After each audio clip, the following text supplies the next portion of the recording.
It's not a bird, it's not a plane, it's Superhero Slate. It's a modern podcast where we talk about everything that's great, like movies, TV, superheroes. It's Superhero Slate. Oh yeah. Hello everyone and welcome to Superhero Slate, the show where we run down the latest superhero entertainment news. We love TV, movies, and superheroes, so let's talk it all out. My name is Chris Dillard. And my name is Mike Royer. And welcome to the official Superhero Slate review of The Flash. I just realized this is the first time that running down the latest superhero entertainment news was appropriate. This is like the first time we can say, oh, we're doing the same thing. Yes, we have a built-in pun right in our introduction. But much like The Flash and his speed, I am coming really hot here at the top of the show, Chris, to plead with humans, with humanity. Oh no. To please just review your theater-going etiquette. I had an awful person next to me watching this movie, and this just happens every once in a while, right? Everybody has an awful theater-going experience every once in a while, and whenever one kind of crops back up into your life, you just lose all faith in humanity, right? Mm-hmm. So not only was the person next to me on their phone, but I spotted partway through the movie that they had two cell phones that they were managing, that they were running around with. Two cell they were phones. two. Like I was like, were they playing Pokemon Go or something? Like, what is like? It was madness. And then if I wasn't so mad, it would have been comical. About halfway through the movie theater, your pet peeve, Chris.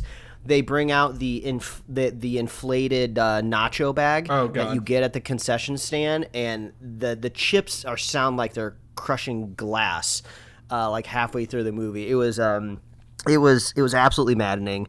But so I'm just like, I'm either pleading with humanity to just wise up, or I'm pleading with movie theaters. Like, I'm at the point where I would pay like $50 a movie ticket if I could be absolutely guaranteed a distraction-free experience. Mm-hmm. And I have some suggestions just in general, maybe where we wouldn't have to start spending $50 for a ticket and bring in like security guards to whip people into shape.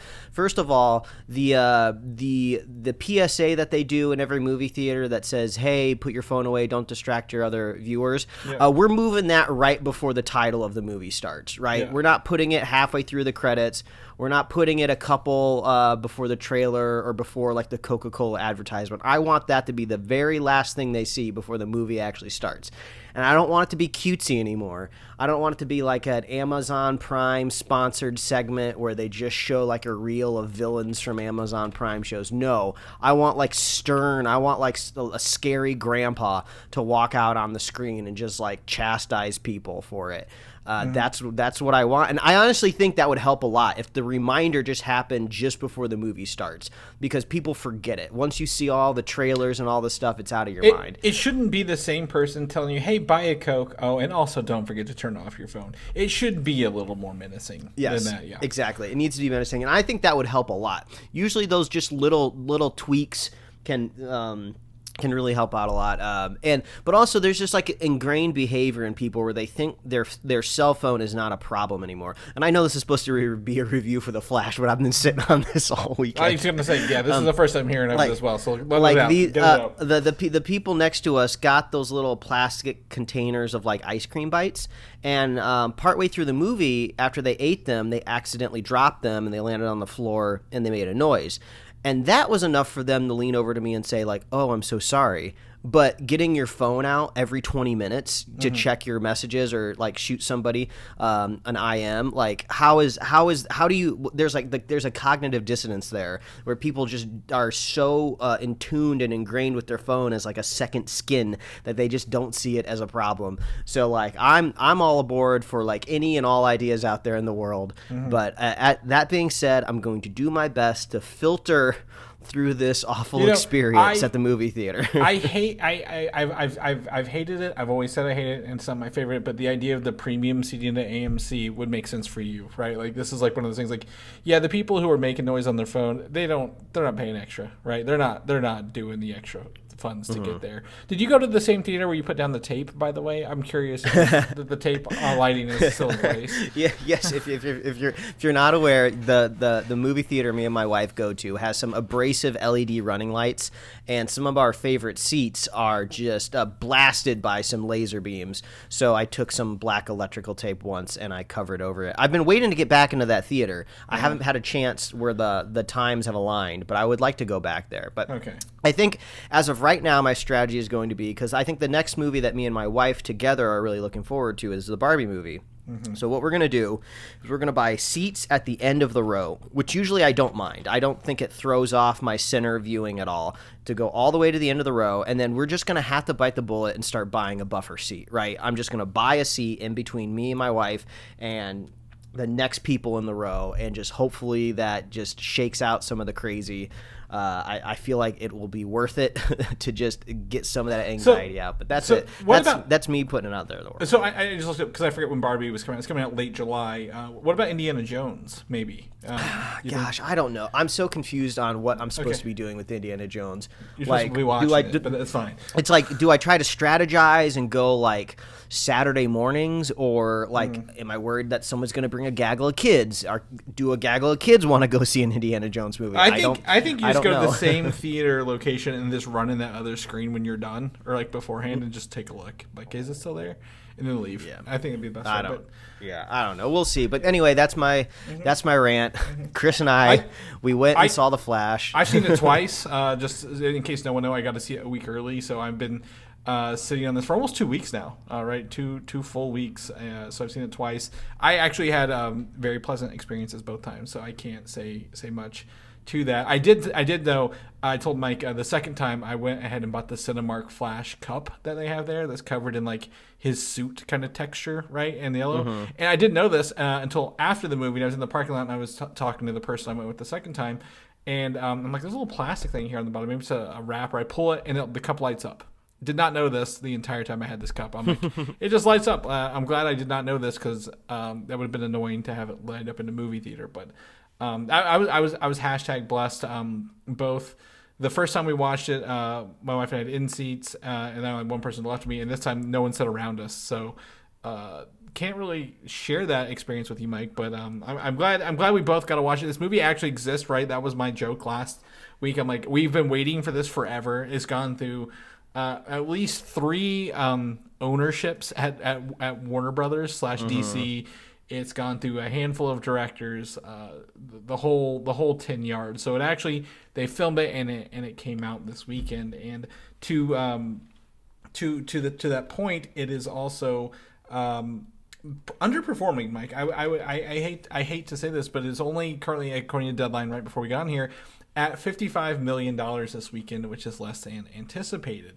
And there was one major, I guess, theory, if you will, why this is underperforming, and that this movie is coming out. It's not decided. This movie is coming out in the middle of a writer's strike, right, and a potential SAG strike or Actors Guild strike, and the people who would normally do the press, right, like Michael Keaton and everybody else, are not out. No one's out doing press for this movie at all. Even though we'll talk about it as familiar later, but like nobody else is doing press for this movie because of those. Some of those shows are shut down, or not, like the late shows aren't on right now, right? They're running reruns. I mean, so I don't think that's everything, but I'm like, that does make sense somewhat if people are wanting to hear from the people involved. It's like, I feel like it could be a contributing factor. Yeah. But in my opinion, before we get into talking about the movie, I feel like it's just like DC doesn't have kind of like the synergy machine running anymore, right? It's totally stalled out. You know, James Gunn's going to try to get it going with his, like, you know, brand new Superman franchise.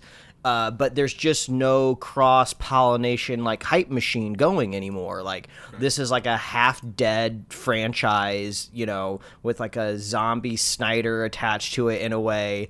So it's just, I feel like you just don't have the, oh, what's going to happen next, or what's this leading into, or, oh, I can't wait to see how this movie resolves, like the last thread in the last movie, which I think is how these comic book movies have really been able to generate all of their own buzz and own money in it as well. But also, too, it's a very competitive month for movies as well. Oh, absolutely. People are looking forward to other films. Elemental also came out this weekend. So, if you have kids, you probably take them to that over The Flash, right? At the end of the day, for your family.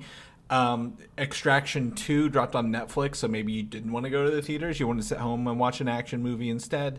So I do think it's also Father's Day, right? So,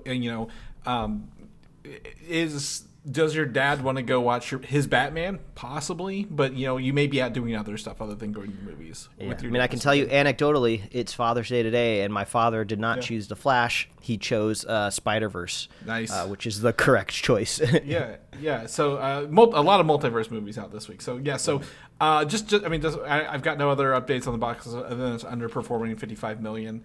I did think it was interesting that the Secret Invasion press was going on this week in tandem with the Flash press kind of going on, right? Like Marvel's TV show, they actually had a red carpet event for a TV series. So kind of weird. But let's jump into this. We've not talked The Flash. Well, Mike has sent me literally, I believe, 2 texts about The Flash. And one of them is actually like a huge point I want to talk about, but it is very spoilery. I think that maybe the second one's not very spoilery. But the first one's very spoiler. But you want to go first? I kind of gave my reaction last week. You want to kick off this week, because I've already feel like I kind of gave my initial reactions, and I can talk about my second viewing experience. Yeah, thoughts here in a second. Yeah, I'll jump into it. I mean, after we got out of the theater, and after I finished venting to my wife about the theater guest next to us, eventually after that filtered out, I was like, oh, I guess we can talk about the movie now. And overall, we enjoyed the movie. Yeah. It's such a shame that Ezra Miller's career is so bogged down with their, craziness, all of their antics, because Ezra Miller is a fine actor. I loved the performance in this film. Barry Allen is very fun to watch, entertaining.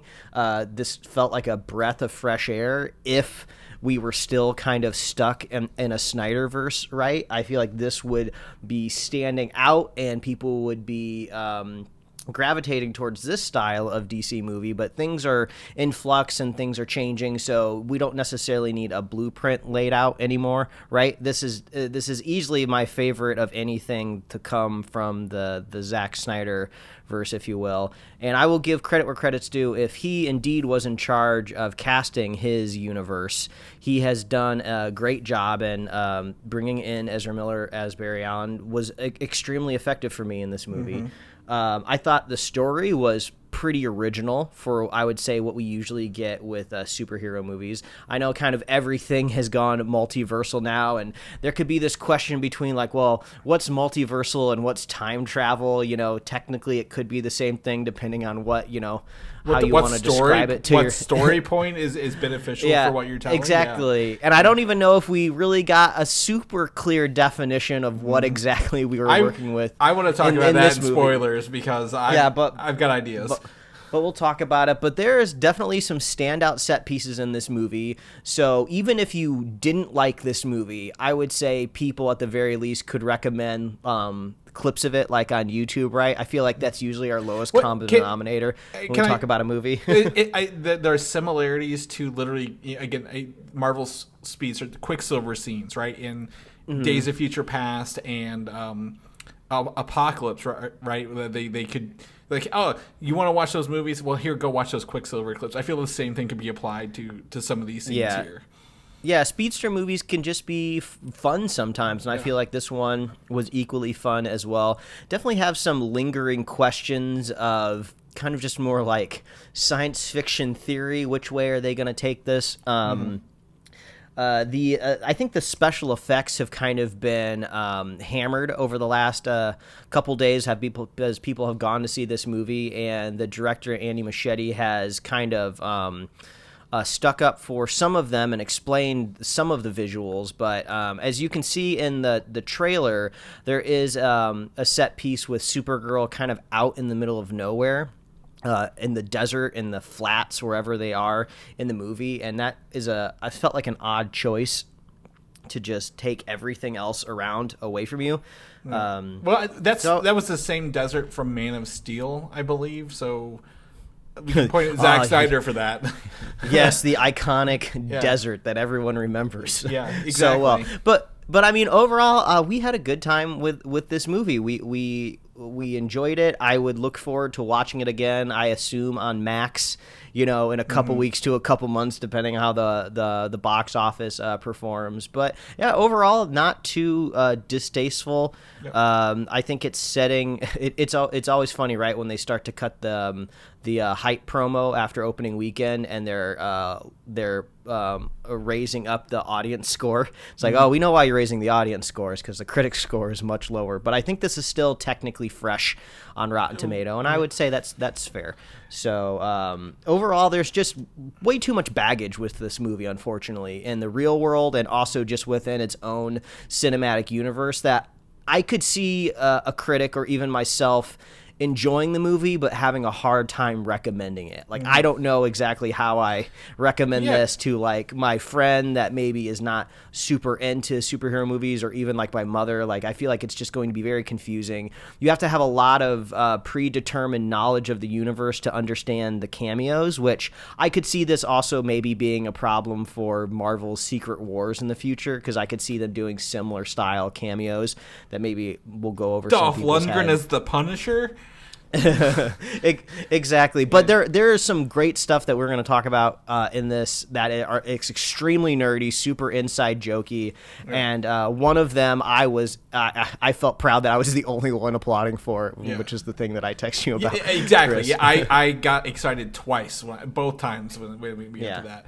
Yeah, but Chris, can you hit us with a quick spoiler-free review so we can jump into the spoilers absolutely. here? I actually had a better time my second viewing, if I'm going to be honest with you. Like, everyone, my wife probably had like a less than pleasurable time the first time, so she was like, why are you going to go see it again? I'm like, yeah, I'll go see it again. I'm going with a friend from work, and we're going to watch it and I'm going to experience it. And I had a much better time. But I will say I probably agree very closely with the Rotten Tomato score, right? Like, I'm like 60 to 70% of this movie, pretty good. The other 30%, I'm just so pissed off at. I'm like, why is this even in here? Like it leaves me with a good feeling at the end of the day. But there are some things there, and we'll talk about in spoilers. Like, the first hour, I absolutely despise. I think it's one of the worst things I've ever seen in these types of movies. But after that, like, the movie continually gets better and better and better. I'm like, that's great. I'm glad it gets better instead of worse over time, because I think that would make a different experience. But overall I had a good time. I think, again, there's one thing I will say, and this is going to, you can separate the artist from the art, or you can't. You can or you can't. If you cannot do that, you are not going to have a good time in this movie. I think 100%. If you cannot separate Ezra Miller from the person from the actor, you're going to have a bad time, right? Because you're going to be thinking about it the whole way through. And that was a conversation I had with someone who else saw it, and they were like, well, I just don't like him as a person. I'm like, well, then you're not going to have a good time at the end of the day. But as you mentioned, I think Barry Allen, Sasha Callie, Michael Keaton, right? Very strong actress in this. Like very compelling. The story is very compelling. There are things that I think there's a couple moments that were rushed, but overall, and things I think that it could do better. But overall, I think you're right. I had a good time, and the second time I was like, all right, I can sit back and do this. But at the end of the day, the question we'll have, and we'll probably discuss here in spoilers, is, does any of this matter? Did what we just watched have any effect on anything ever again, or was it just like we had to get this out because we already filmed it before? Literally, Warner Brothers has changed, like, from one CEO to another CEO, then bought by Discovery, and then now someone else running DC Universe, studios. Like, what's gonna linger from here, and what's not at the end of the day? And we'll probably talk about that in spoilers. So let's go ahead and let's jump into those. Let's get into these spoilers. I'm putting up the time code right now. If you've not watched this movie, or you want to really just hear full details before watching it, you can jump in right now. And I think the thing I want to say most, Mike, the beginning hour, this is essentially a Justice League light, and I really hate the baby scene. I really dislike the babies falling out of the hospital. So and the Flash has to eat. What specifically don't you like about it? I'm just curious. Okay. Two things. One, Flash he's got this calorie counter on his wrist, right, that never comes up again. Like this thing that stops him from running really fast and prevents him from doing this.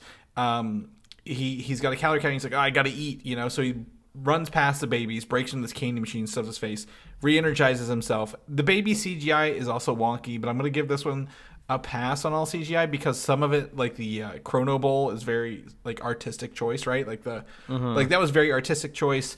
I even think the cameo scenes, the CG and some of those were actually pretty good on second watch. Whenever I could like focus on those details rather than the reaction for the first time. But I really think the baby scene and then this Batman scene, and then of course Wonder Woman shows up in the 11th hour to save everybody, and Gal Gadot is in and out faster than anybody else in this movie. Like she's there and then she's gone, kind of thing. Yeah, she's had. And Barry has like habit of doing that. Barry has like this like thing where he has to say that he knows what sex is, but it's never experienced it. I'm like, why is this in here?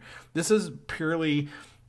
I feels like this is your Zack Snyder remnants, and this is like thankfully, maybe hopefully, our farewell to all of those Justice League things that the complaints we've had. I just did not care for it at all at the end of the day. I mean, I do have to say, I thought me and the wife loved the baby shower scene. It was fun. It was silly. I was just happy to see something like lighthearted and not crazy serious in this movie. And I thought it kind of set the tone pretty well. I was hoping that this calorie thing, right, this deficit where he can't run fast anymore, would come into play later because he didn't. The young Barry doesn't know about this. Yeah, so, I agree. It does seem weird to highlight it so much with even like coming up with like technology and like a visual and like a meter so the audience can kind of clearly see it, when you could have gotten away with the same concept, right? Like if they really wanted to do the joke of him busting into the vending machine before saving the babies, you could have just done that where he like bends over and grabs his stomach and you hear like the gurgle. We would have got it, right? You wouldn't need all this. So yeah, it did seem like they were amping up to show up like in the third act or something like that, and that would have been a nice payoff. So I will agree with you there. But I thought the baby scene was like funny, I thought the Batman scene attached to it as well was interesting. I enjoyed his motorcycle. If you notice when he turns, like the jet engines change side when he's like taking a left. I was like, that's pretty fun. That was sick. Those little details kind of take it from kind of being like any movie could have done this to it had to be a Batman movie. Yeah.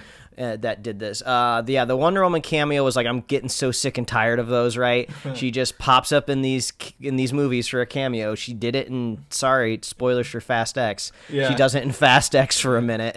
And I'm going to be ranting about those movies when we talk about our normal weekly news episode this week. And I think she is definitely a highlight in the everything she's been in, right? Wonder Woman 84 sucks, but I don't blame her as an actress. I blame the writing, the editing. But like she's always a highlight, but like it didn't feel necessary, right? I literally everyone from the Justice League except Cyborg, obviously. Notice he's very, very not in these movies, but we get a CGI and a back version of Henry Cavill Superman at one point. But overall, I hope that's the farewell to Zack Snyder's Justice League. Right? Yeah. Like I feel like this is it. This is your last action scene. You've got three of everybody. We're gonna move on, and that's kind of what happens. I think that's really, to me, where the movie picks up is when he has the phone call with his dad, right? And it becomes an emotional journey. And Ezra Miller, they really, really bring forth like those emotions, and like the story really comes to life at that point. Yeah, you just really start to set up the stakes. I do have to say the inclusion of Iris West seems to be utterly pointless. I don't know. I think it's fan casting. Like fans got mad or something. She wasn't in. Yeah, it's like I've seen the actress before. There's no doubt that there is more there that she could have done. But it just seemed like a weird inclusion to kind of just give Barry something to come back to, right? Motivate him through relationships, because it does come up when he meets his 18-year-old counterpart, right? But she didn't even show up in the other universe, right? Like you hear it, but like she literally could have been just literally anybody at that point. Like she had it's great they brought someone in, but like she didn't do anything extra. It could have been anybody. But I mean, I feel like the movie at its core is strong about a character getting desperate, wanting to save his father, bring back his mother, died when there was a child. Lots of really intense stuff here. And it's classic kind of Barry Allen Flash origin story. Yeah, and it's a clever way to back into the origin story too, right? We're going to take it from a unique take, but we do get to show the audience how, the Flash became the Flash. He's been in like 2 or 3 movies, and this is, technically his origin film, if you will. Yeah. I like the fact that, we get to teach a new Barry Allen kind of how to use the powers, like an interesting take of just like, oh, I've been there before. You shouldn't have ran off. I would have told you the clothes would have burned up. I thought all that stuff was like really fun. We hadn't really quite seen that before in a superhero movie, right? There's a chance that maybe we get something kind of like that in the future at Marvel with a live action, like Miles Morales. I guess we kind of saw it in Spider-Verse a little bit, right? When we get to see Peter B. Parker teach Miles. So it's fun seeing that somebody that's been there before, that's gone through all the mistakes. So I enjoyed all of that. I was a little, I would say, underwhelmed by just Michael Keaton as a whole, right? I just kind of thought this return of Batman, and this specific Batman, was just going to be a bigger presence. And while there was definitely some cool Batman stuff happening, right? Whenever you see any like Cape Crusader gliding around on their cape and they're kicking people around and they bust out some of their gadgets, it's cool, but like, I just felt like they never elevated it more than what it was. Like, I was really hoping we would see like some sort of Tim Burton style come out in some way. I thought Barry Allen was going to be trapped in kind of like a Tim Burton-esque universe, but the way they kind of set up this time travel spaghetti multiverse thing, it's kind of more lean, because now we have a couple different examples as an audience, right, to look at how multiverses are being handled. And this is kind of more of the everything everywhere all at once multiverse, where there are just limitless versions of multiverses, right? And there could be a minute change between different ones. So it's like, oh, this isn't like the Tim Burton Batman universe. This just happens to be a universe where Michael Keaton is Batman. So it's not technically that same movie. So I feel like they get away with, using that definition. I'm going to kind of lean the other way and say I'm glad Batman didn't overshadow The Flash, because it is his movie, right? Like, I'm glad that it's the Flash movie. It's not the Flash and Batman. It's not Batman and the Flash. I'm glad that they were able to, I guess, maybe pump the brakes a little bit. Like, look, we like Michael Keaton. We all do. We like him as Batman. But, like, it's still a Flash movie at the end of the day. And we get, again, the Bruce Wayne and the Batman, we get to see the suit. There's even a reference at one point where the younger Flash is in that rubber suit and he can't turn his neck, like from the 89 movie where he can't turn his neck and he has to move his whole body. That was fun. But their explanation of a multiverse is, I don't think it's everything everywhere all at once, because they're like, well, if you affect the past, if you affect the future, you affect the past, like even beyond where you went. And I'm like, you're literally just making up rules for your own movie, so you can include an older Batman rather than a younger Batman, right? Like, you're like, oh, Barry is 18 and we have an old Batman rather than Ben Affleck. I'm like, he's like, oh, the spaghetti, anything can touch and twirl and move around. I'm like, you just literally, and that's fine, you can make up whatever rules you want, but their rules only apply to this universe, and we'll never hear these again. I guarantee we will never hear the spaghetti analogy ever again in DC. Well, I mean, it's a good like question to bring up, because ultimately at the end, when Barry kind of goes back to possibly his own timeline, if we think he can't, because he affected something, so it's definitely another. Yeah, so like we get to see, it's not the same one. George Clooney is Batman, which I'm curious if that stays around or if that's just a joke. I'm not 100% sure. But like, is that just technically a different universe? Did him going back in time create a new spaghetti strand so he can never truly get back? So he just happens to go to something relatively close. They actually approach this, I believe, in a couple episodes of Rick and Morty, where they mess up their own universe. So they're like, oh, we need to find a new one to live in. And like Rick does some computery stuff, and they find a universe that's like 99.99% the same, except one slight difference. Like, oh, we'll just live here. We won't notice the difference.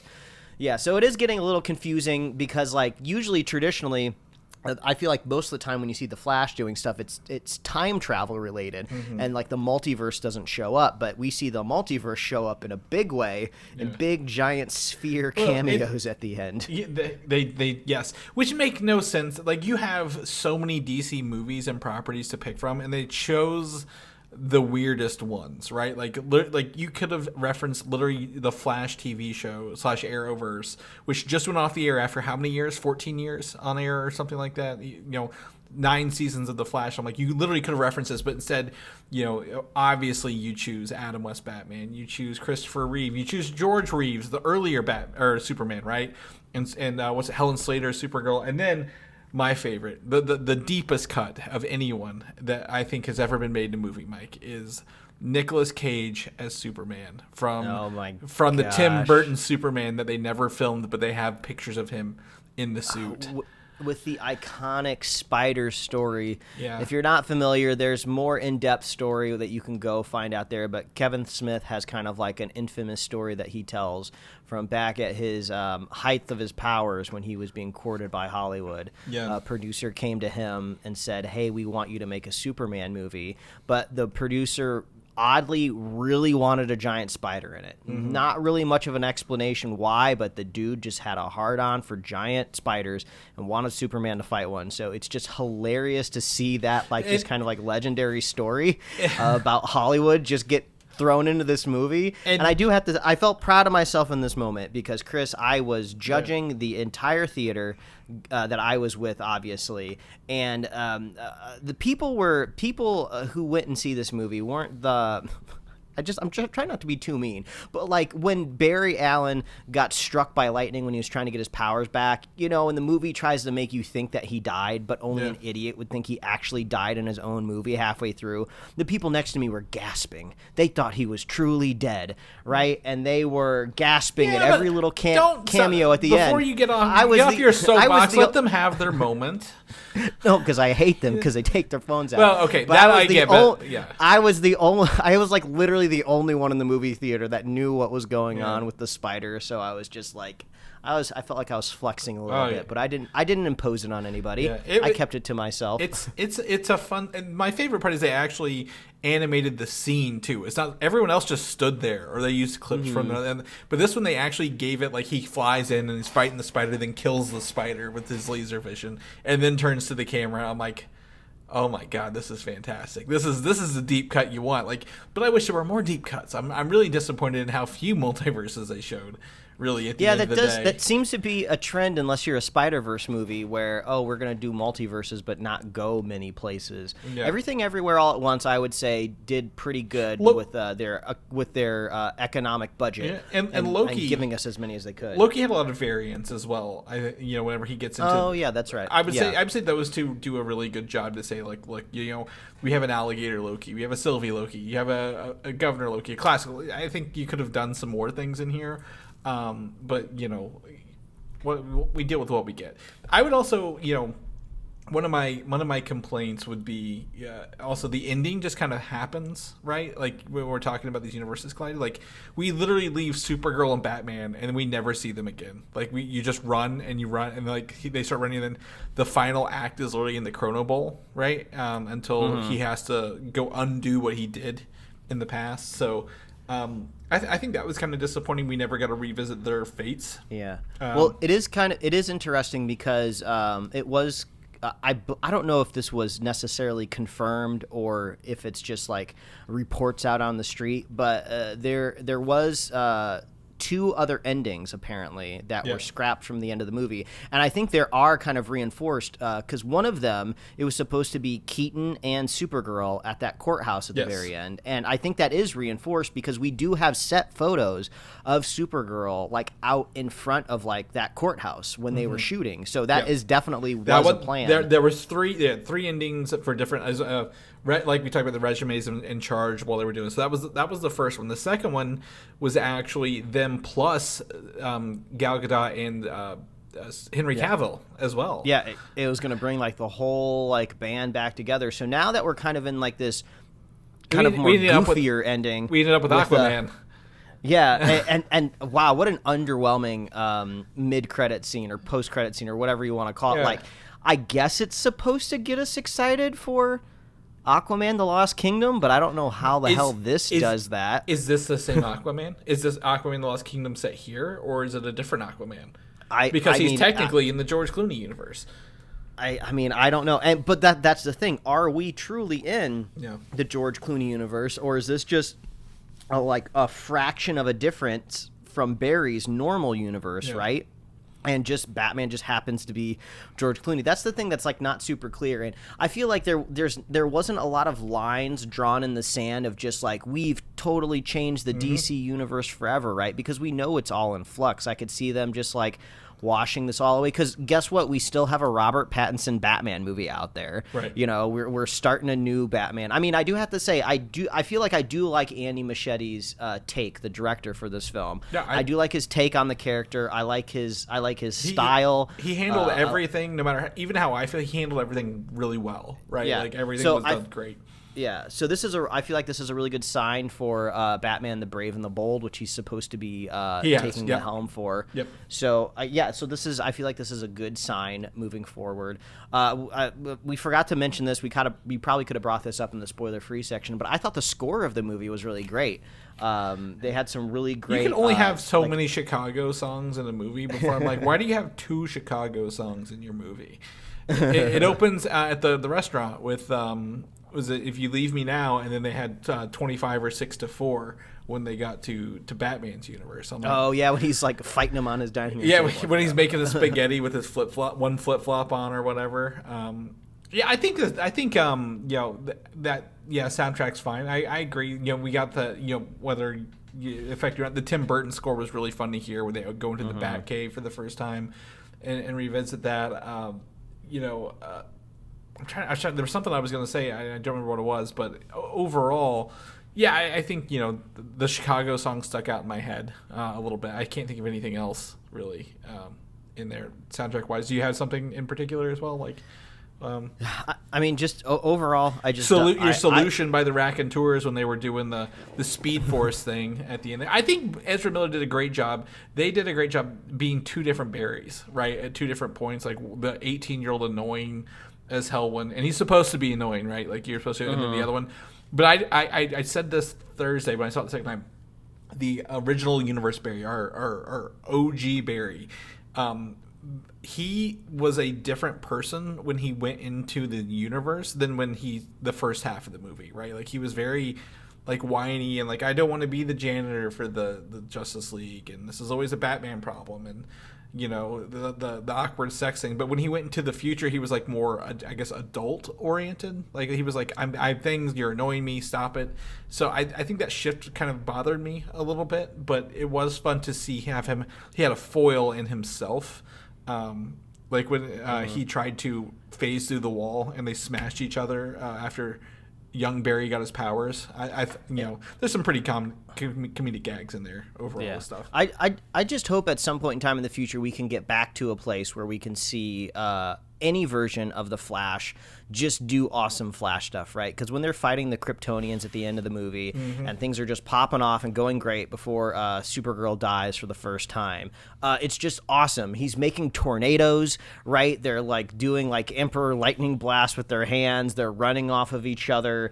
There's like this really like kind of intense part that's just kind of like thrown off like it's nothing, where like Barry does his phasing hand into a Kryptonian and just kills them. It's like, that is like some god tier move right there, and you're doing it like it's nothing. So it was kind of cool to see the contrast of like, Barry actually knows how to be the Flash because he's been the Flash for a while and he knows all the skills and he's acquired these tools, compared to like this proto Barry that we're kind of more familiar with from like the previous movies where where Bruce Wayne first meets the Flash and he's got that scraped together suit. So like I want to see the Flash doing more really cool Flash stuff, but we just keep getting bogged down with all of this inner universe DC stuff that's just like, why does he run so weird, Mike? Why does he run so weird?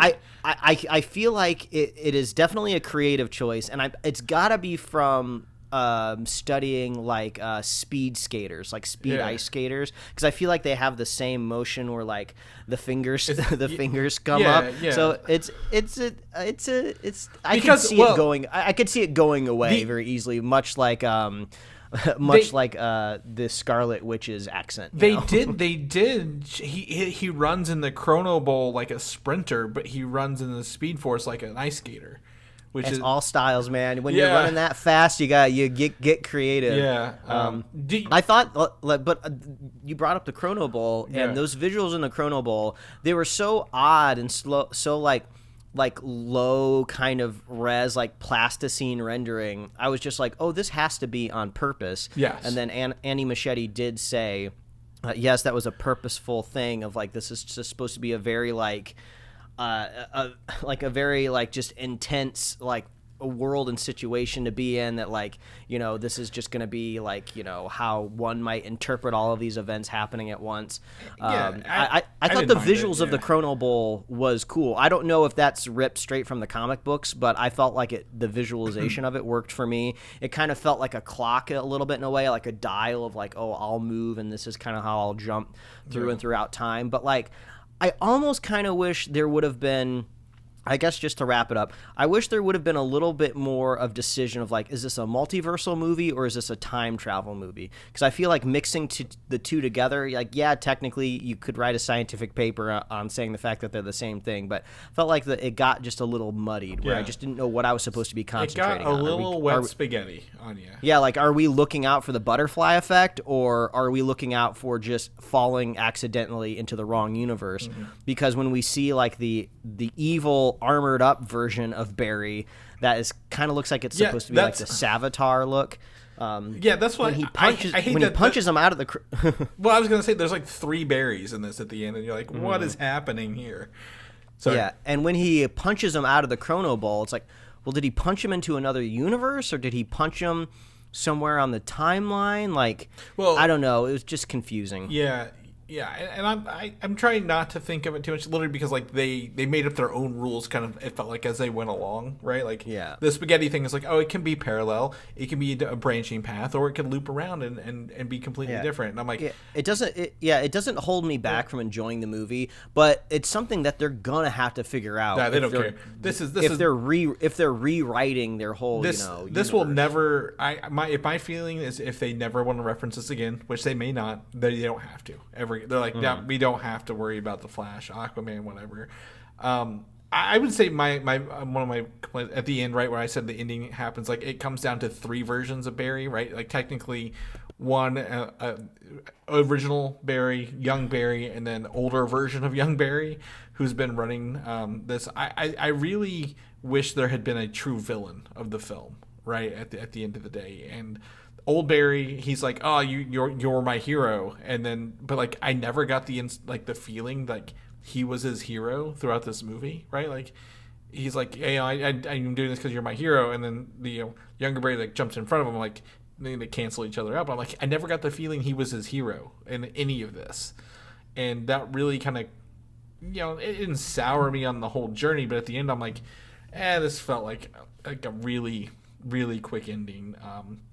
Without a villain at the end of the day, and that kind of sucked. I will say though, Andy Machete has said that we don't see this in the movie, but the Reverse Flash is the person who killed his mother in this movie as well.